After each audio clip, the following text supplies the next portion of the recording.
Halo semuanya, sebelumnya kita sudah belajar perulangan while. Sekarang kita akan belajar perulangan duel. Perulangan while dan duel pada dasarnya hampir sama. Perbedaan terletak pada lokasi pengecekan kondisi akhir perulangan.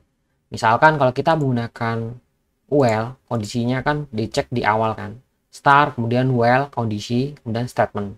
Sedangkan di duel, perulangan duel, kondisinya akan dicek di akhir. Jadi perbedaannya apa? Misalkan kita menggunakan while, kemudian kondisinya tidak terpenuhi atau bernilai false, maka perulangan itu tidak pernah akan dijalankan. Sedangkan kalau kita menggunakan perulangan do while, karena kondisinya berada di akhir, maka misalkan kondisinya bernilai false, perulangan itu akan tetap berjalan sebanyak 1 kali minimal. Oke, kita langsung contohkan saja. Misalkan saya buat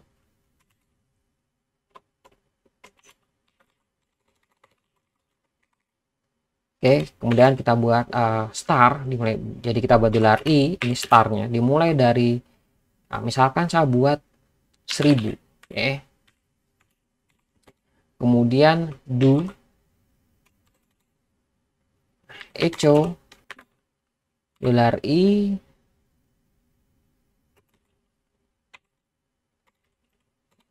echo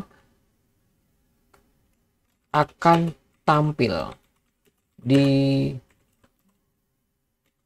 browser ini. Oke, misalkan kita buat seperti ini.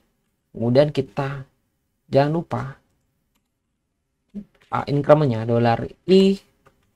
Oke, kemudian kita well dan kondisinya misalnya $i lebih kecil sama dengan 10.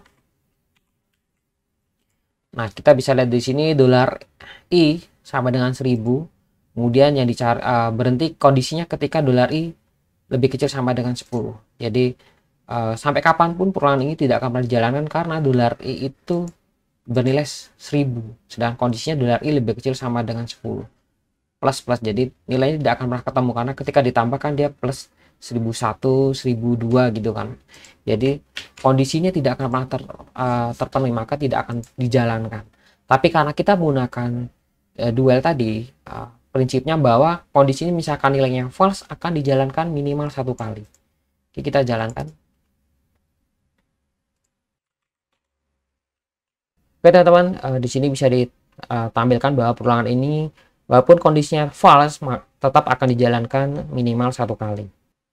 Misalkan kita buat $i bernilai 1, kemudian kita kasih di sini echo br.